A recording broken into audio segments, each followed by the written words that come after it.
जी नाज़रीन, अस्सलाम वालेकुम। और रात के 11:30 बज रहे हैं और अभी ये वीडियो करने की ज़रूरत इसलिए पेश आई कि दो बहुत अहम मामलात सियासी तौर पर सामने आए हैं और वो मामलात ऐसे हैं कि जिससे आने वाले दिनों में सियासत में तहलका मच जाएगा। उस हवाले से बात करनी है, आपको कुछ बातें बतानी हैं और कुछ आपका फ़ीडबैक भी इस पर चाहिए होगा। और पहली बात तो इस वक्त जो सोशल मीडिया पर, इलेक्ट्रॉनिक मीडिया पर हर तरफ चल रही है, जिससे एक कोहराम सा मच गया है, वो बुनियादी तौर पर एक ऑडियो लीक है।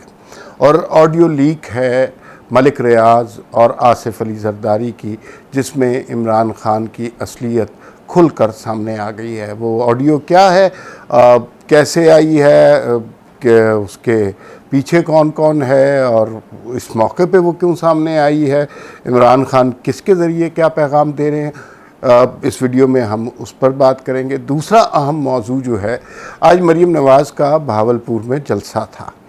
अब जलसे में ज़ाहिर है और भी बहुत से बातें हुई, लेकिन एक ख़ास पैगाम मरीम नवाज़ ने अदालतों के हवाले से सुप्रीम कोर्ट को दिया है। इन दोनों चीज़ों पर बात होगी।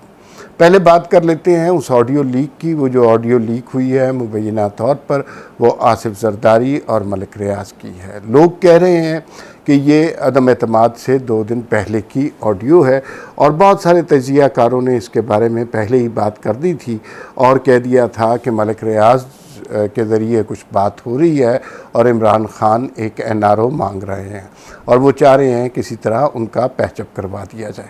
ऑडियो बड़ी वाज़े है, उसके अंदर वाज़े तौर पर मलिक रियाज़ आसिफ अली ज़रदारी को पैगाम भेज रहे हैं और उन्हें कह रहे हैं कि मुझे इमरान खान के बहुत ज़्यादा पैगाम आ रहे हैं और आज तो बहुत ही पैगाम आए हैं और उसके प्लीज़ इसका पैचअप करवा दें।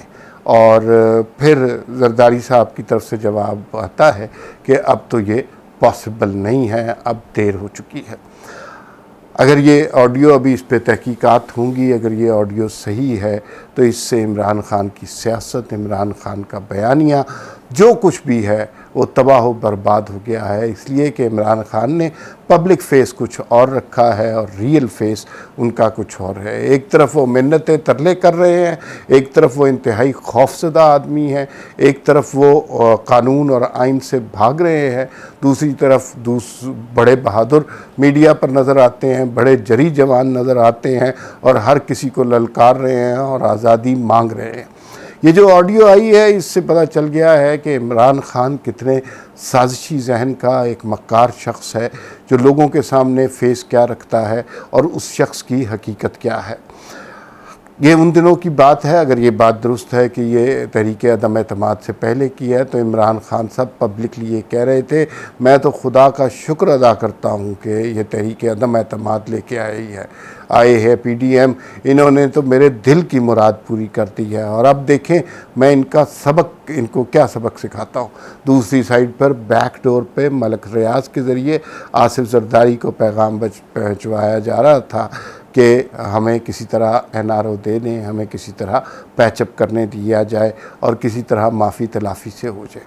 ये इमरान खान के चेहरे से कली खुल गई है और अब वो इस ऑडियो से कितनी भी जान बचाएं, उनकी जान नहीं बच सकती। एक तहलका मच गया है पूरे मुल्क की सियासत में। अभी तक ये किसी को नहीं पता चला ये ऑडियो कहाँ से लीक हुई है, किसने लीक हुई है, लेकिन इमरान खान की बहादुरी का, इमरान खान के बयानिए का, बैरूनी साजिश का सारे की कली आज खुल गई है। और जिस तरह मलिक रियाज़ बता रहे हैं कि बहुत सारी मैसेज आए, इसका मतलब है कि इमरान खान पैनिक में थे, इमरान खान घबराहट में थे और अब दिन ब दिन उनकी घबराहट में इजाफ़ा होता जा रहा है। वो हो चुका है जो उन्होंने कभी सोचा भी नहीं था और अब वो हुकूमत में नहीं रहे और अब वो पेशावर में छुपे बैठे हैं। पेशावर में छुपे बैठे रहने की वाहिद वजह ये है कि वो गिरफ़्तारी से डरते हैं। ये वही शख्स है जिसने भेड़ बकरियों की तरह लोगों को जेल में डाला, काल को कोठड़ी में डाला, उनको अज़ियतें दी और और अब वो एक दिन की गिरफ्तारी से भी खौफज़दा है और कभी अदालतों के पीछे पड़ जाता है, कभी इदारों के पीछे पड़ जाता है और वो उसको बचाने के लिए आए। लेकिन अब इमरान खान साहब का खौफ जो है वो उनके चेहरे से झलकता है, उनकी सारी स्ट्रेटजीज़ और बयानात से झलकता है। वो शख्स जिसने कभी अपोजिशन के लोगों से हाथ मिलाना पसंद नहीं किया, आज की प्रेस कॉन्फ्रेंस में कह रहा था कि मुज़ाकरात तो होने चाहिए, हम हर लम्हे मुज़ाकरात के लिए तैयार हैं। इमरान खान सहाफ़ियों को फेस नहीं कर सकते। उन्होंने कल जो सहाफ़ियों के साथ प्रेस कॉन्फ्रेंस की उसमें आरिफ यूसुफ़ज़ई, अब तक से उनका ताल्लुक़ है, उन्होंने एक सवाल किया और फिर तारिक आफाक हमारे समा के ब्यूरो चीफ़ हैं, उन्होंने सवाल किया। आज इन दो नडर सहाफ़ियों को बिल्कुल प्रेस कॉन्फ्रेंस में नहीं आने दिया और अपनी मर्ज़ी के सवालात किए करवाए और उनके चेहरे से घबराहट झलक रही थी। और एक ऑडियो भी लीक हो गई जिसमें कह रहे थे कि शुक्र है ऑन एयर नहीं हूँ, ये वरना कोई बात गलत मुंह से निकल जाती। दिन ब दिन इमरान खान पर प्रेशर पड़ता जा रहा है और अब उन पर प्रेशर में इस ऑडियो के बाद इजाफ़ा होता जा रहा है। एक ख़बर के मुताबिक कुछ लोग बैरून मुल्क पाकिस्तानी जो पाकिस्तानी नहीं भी हैं वो लंदन से कोशिश कर रहे हैं किसी तरह इमरान खान को बरतानिया आने की इजाज़त दे दी जाए। अब ये हुकूमत पाकिस्तान फ़ैसला करेगी, लेकिन इमरान खान की कोशिश ये है कि पेशावर से ही लंदन की परवाज़ पकड़ ली जाए। दूसरी जानिब आपने आज मरीम नवाज़ का जलसा सुना होगा। मरीम नवाज़ ने बहुत बड़े क्राउड से भावलपुर में ख़िताब किया और एक शेर से आगाज़ किया। असल में ये बहुत इम्पॉर्टेंट होता है कि आप जिस इलाके में जाएं उस इलाके के लोगों से रिलेट करें अपने आप को, और वो मरीम नवाज़ ने भावलपुर की आवाम से किया और वो उस शेर से ही वाज़े होता है। फिर उन्होंने यौम तकबीर के हवाले से बात की और उन्होंने बताया किस तरह नवाज़ शरीफ ने अमेरिका को उस वक्त एब्सोल्युटली नॉट कहा था जब सारी दुनिया की ताकतें चाहती थी कि पाकिस्तान एटमी धमाके ना करे, मगर नवाज़ शरीफ ने धमाके किए। और फिर वो बिल क्लिंटन की वीडियो भी आपके पास मौजूद ही होगी जिसमें उन्होंने भी कहा कि हमने $5 बिलियन पाकिस्तान को ऑफ़र किए थे। फिर मरीम नवाज़ इमरान खान पर भी बहुत गर्जी बरसी। उन्होंने फितना खान लोगों से पूछा कौन है, तो क्राउड ने बड़े बुलंद आहंग में जवाब दिया इमरान खान। मरीम नवाज़ हर तकरीब में नवाज़ शरीफ का बहुत ज़िक्र करती हैं और बताती हैं कि नवाज़ शरीफ का ये कारनामा था, नवाज़ शरीफ का वो कारनामा था, और साथ साथ शहबाज शरीफ का भी ज़िक्र करती हैं। लेकिन वो जानती हैं कि बुनियादी तौर पर लोग नवाज़ शरीफ को चाहते हैं, उनसे मोहब्बत करते हैं और वोट उन्हीं का है। और आज बहावलपुर में भी जब भी उन्होंने नवाज़ शरीफ का नाम लिया, लोग उसी तरह लोगों ने उस पर गर्मजोशी से उनका खैर मक़दम किया। अदालतों के हवाले से मरीम नवाज़ ने बड़ी ख़तरनाक और सख्त बातें की और उन्होंने कहा क्या जो है अदालतों का यही काम रह गया है कि वो एक फितना खान को के बचने के तरीके बताती रहें या इसको रेस्क्यू करती रहें।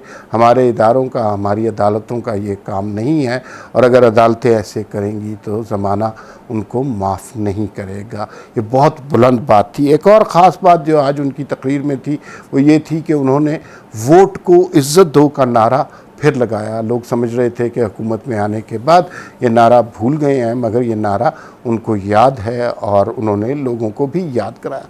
फिर इमरान खान के बच्चों के हवाले से उन्होंने बड़ा दुरुस्त कहा कि मैं जो पीटीआई के 2 लोग शहीद हुए हैं उनके हवाले से आपको ये बता सकती हूँ कि मुझे उनके इंतकाल का बहुत गम है। और फिर उन्होंने उस शहीद कांस्टेबल का भी जिक्र किया कि जिसके सीने में गोली मारी गई और पीटीआई के एक ओहदेदार ने मारी।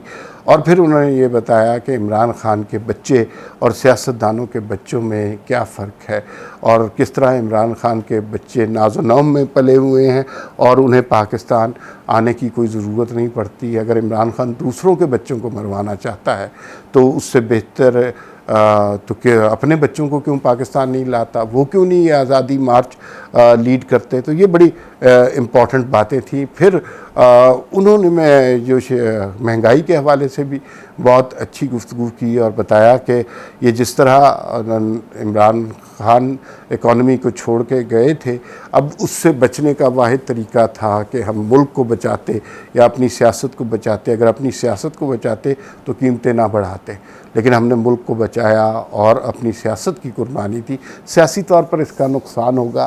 फिर उन्होंने बताया कि किस तरह 2000 लोगों को 2000 रुपया लोगों को इजाफी दिया गया और तारीख़ का सबसे बड़ा पैकेज दिया गया, जिससे 8.5 करोड़ लोग मुस्तफ़ीद होंगे।